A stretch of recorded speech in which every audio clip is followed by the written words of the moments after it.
Thank you, Om. Thank you for inviting me over here. It's great to be here in this room and share my experience with everyone. I'll also look forward to hear some of you and learn from you. Mostly I work in the field and in the background, so it is not something I'm very familiar with speaking in a forum. So yes, I am Pratim Raha. I'm a practitioner of sustainability and development. I help organization and institute to design and deliver social impact at scale. I am the co-founder of Praxis. Praxis is a organization which supports social enterprises and grassroots level NGOs by providing technical assistance, capacity building support, and help them to mobilize resources so that they can create impact at the ground. I have started my journey in the distributed renewable energy space, clean energy space. Before that, I am an engineer by training, and I was always fascinated and curious that how social good, sustainability, and innovation can come together. And that curiosity have paved my way. As I was saying that I've started my journey in the DRD space first. In my initial days, I was working with a group of engineers, product designers, anthropologists, social worker, a diverse group of people. We are building solutions, distributed renewable energy based solution. We are using energy as a catalyst to deliver healthcare services at the last mile, empowering livelihood, and also improving well-being of the people. And eventually what I have realized after working in this sector, that if you really wanted to create a lasting, sustained impact, then you have to take a market-based approach. You have to take the solution we are developing to the market. And hence I have moved towards supporting startups and social enterprises, initially in the DRD space and later in circularity, waste to value space. I have managed and implemented program at national level to support circular startups, help them grow their business. I've worked with ULBs and government entities and a lot of rural communities to adopt some of these circular solutions. Currently at Praxis, what we are trying to do is integrating distributed renewable energy, circularity, and nature-based solution for the sectors like agriculture. We are trying to build a better tomorrow. Our approach is community-driven and focused on innovation. So that is about me, and that's what we are trying to do at Praxis. Let me just start with this. Climate change is here and our farmers are in front line of that. Almost 80% of our population are living in districts which are affected by climate change. And if you think about our farmers, I mean, more than 50% of our population are dependent on agriculture as livelihood. So it is directly affecting their income. It is directly affecting the productivity, right? So that is the situation we are working in. Now, in that context, clean energy and DRD can play a very important role because it is directly connected with farm mechanization, productivity, and increased income from the farmers, right? And there is a huge spectrum of application of distributed renewable energy across the value chains of crop, and also for different type of crops, starting from land preparation to cultivation, post-harvest, across the value chain if you see, right? So this is not only making the farmer less reliant on costly fossil fuels, they are making them independent, and also they are helping them to deal with unreliable power.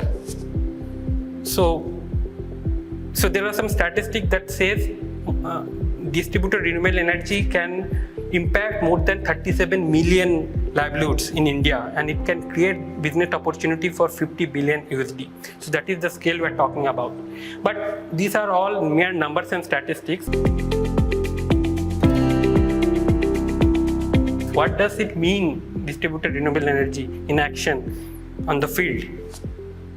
So for example, there are farmers in Jharkhand which are using solar powered micro pumps, and by that now they are getting one extra crop per year. So instead of one, now they are getting one extra crop, 2 crops per year with extra income, because initially they are only reliant on rain for the agriculture, right? I know there are women-led SHGs in Andhra Pradesh which are using solar powered dryer to dry unsold tomatoes, which they used to throw out. Across the states, there are multiple biogas run or solar powered solar cold storage at the field. But what does it mean for the farmers? So now they have an option to store their produces and decide when they wanted to sell it, at what price they wanted to sell it, right? So that is the impact that is getting created by dairy. Yeah, this is a very interesting question. So I think we often mix affordability with cost. Okay, so you can make things affordable even if it might cost higher than whatever alternative available in the market. And to do that, what you have to have a proper end user financing, what we call it. So there are a lot of innovative model that is coming up. For example, there are pay-as-you-go model or product as service model, which is making this different kind of product, like assets, like I'm giving examples of solar cold storage or dryer, which is owned by the farmers, right? And making those things viable. Also, it is very important to understand, I was giving the example of the tomato drying, right? So the company which is supplying the solar dryer, they are also provide market linkage for the farmers. So they are buying back the dried tomatoes and selling in the market. In that way, they are making sure that farmers, the SHG groups, have enough money so that they can pay back. So those are the kind of model that is coming up, and that is required to make this kind of product affordable for the farmers. I think it's a very interesting question, and more interesting thing is how we have framed the question. So, and it also shows how generally we think about sustainability and economic empowerment. We most of the time tend to think these two are two separate issues, sometimes also maybe in contradiction, and we need to harmonize it, right? Like, for example, to talk about capitalism is good if it is equitable, right? But what, and I am not here, I'm not an academician or economist here to talk about economic theory. As a practitioner, what I see in the ground, how these things are getting manifested, it is very differently. For me and for us in climate praxis, sustainability or climate resilience, climate adaptation is the means to achieve economic empowerment. And what do I mean by that, right? Just take an example of farming, right? Farming is becoming unviable for most of our marginal farmers, and that is not only because of the climate change. That is also happening because how we are doing our cultivation. So for decades together, we have created a system, and we have encouraged a system of monoculture, excessive usage of chemical fertilizer, over extraction of water, which have made, and all this for a short-term gain, right? And that, in a result, in the long term, have degraded our land. So if you have to give a statistic, more than 30% of India's 328 million hectare of land more than 30% of that is degraded. And to address this issue, we have to go for a circular and more resilient approach of doing our agriculture.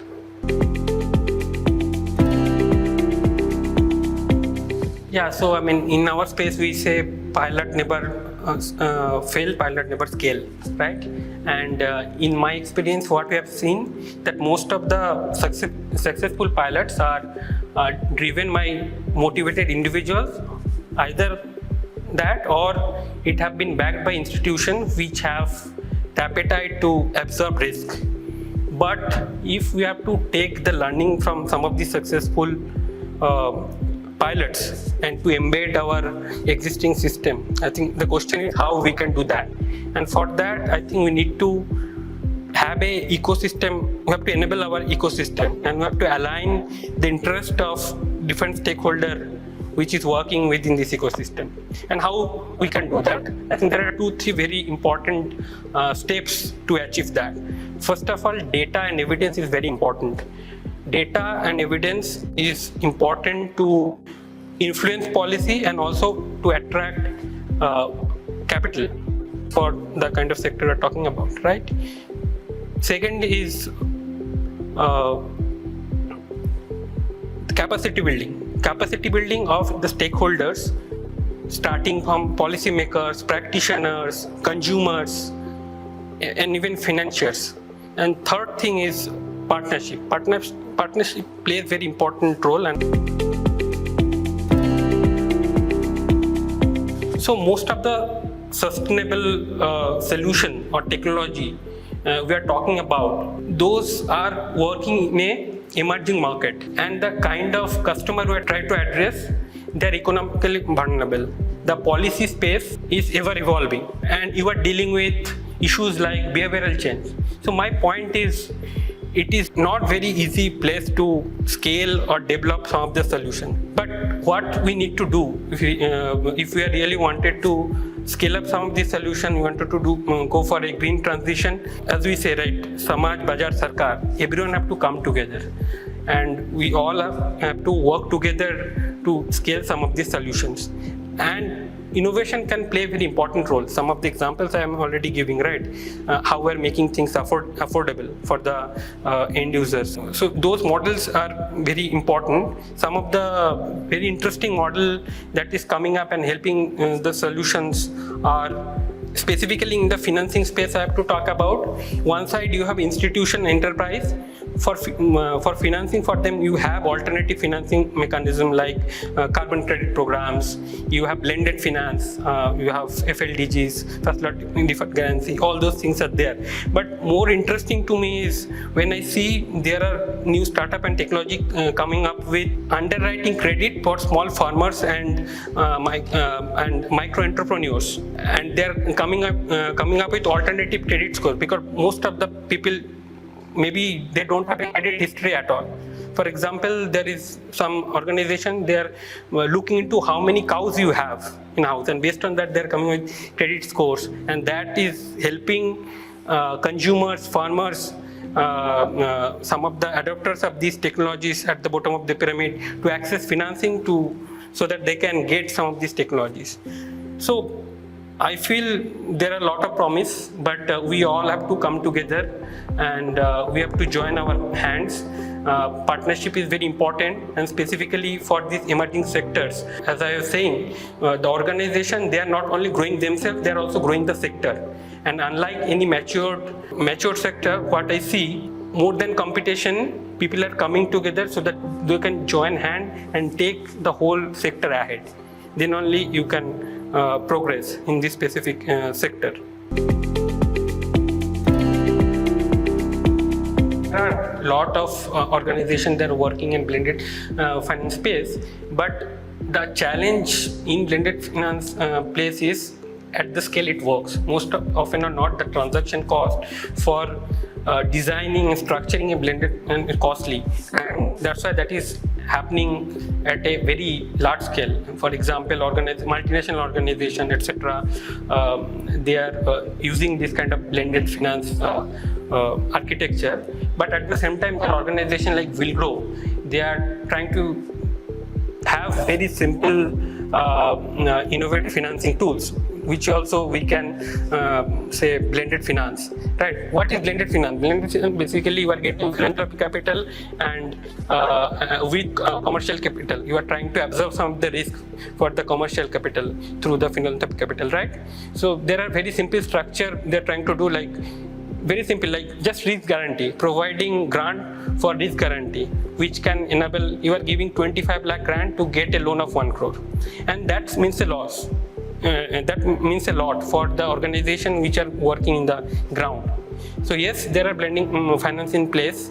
They are working at a high scale, but I think we have to identify newer ways so that it also can reach and work at a smaller scale.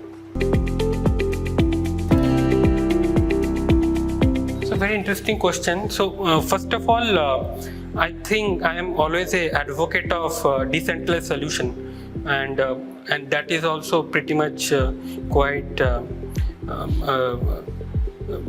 go in line with circularity, because what we are saying by decentralization means producing at consumption, right? And so from your point of whether there is enough demand or not, so when you are working at a decentralized level, I mean, yes, there are demand. The question is how we can make this solution accessible. And to make this solution accessible, you need multiple things. Technology is a part of the solution, but it is not the solution. You have to have the right kind of market linkage, as I was giving example. You have to have the right kind of financing in place, and you also have right kind of supply chain in place. And for that, partnership is very much important. You have to have local NGOs, social enterprise, and big corporates coming together. For example, some of the, in my experience, what I've seen, some of the containerized cold chain which is run by FPO. So there are big companies like Reliance and all, they are coming and procuring those the producers from those FPOs which are running this kind of solution. So the point is, we have to align different players in the sector so that they can come together and this solution can be adopted. So in my experience, what I've seen on the ground, most of the treasurer's work, any sector you take, is done by women. Being it farming, being in pottery, any sector you go, most of the treasurer's work is done by women. And when I'm talking about DRD, this is basically, we're talking about mechanization, right? So I was giving example of that solar micro pump, right? So there are kerosene and petrol-based pump, small pump available, but you have, I don't know how many of you have seen how you start a petrol pump, right? You have to give a push and then it starts running. And I'm giving this example because in Jharkhand specifically, we are doing some intervention of micro pump, and one of the impact we have seen over there, because currently you have a solar pump, you can switch it on a push of switch. Now women are able to work, they are not have to depend. Anyway, they are working in the field. Just for switching on the pump, they have to get one person maybe over there. So there are design you can implement on all this kind of product, which can make it woman friendly, and it can create impact. If I have to talk about circularity waste space, most of the people working in the sector is women, right? And so anything we do that is going to help the women working over there, they are going to, it is going to empower them. So yes, women plays very important role, and I think some of this DRD and other kind of technology is also empowering women on the way. But it is very nuisance thing. Like there are some studies happened in, if I'm not very wrong, in Nepal, I cannot exactly recall the specifics of the detail, but the crux of the story was there is a specific value chain which was mostly women dominated, and then some people thought, okay, we'll start empower the sector. We will try to make it more aspirational. We will get in lot of technology. And they have done all this intervention. And after that, what happened when they started doing impact assessment, they found that the involvement of women in that value chain have come down. Because now it is easy to work, and now it is aspirational. Now people, men and guys, they are also coming in the work. So development is very nuanced. So we have to see how and what kind of intervention create what kind of effect.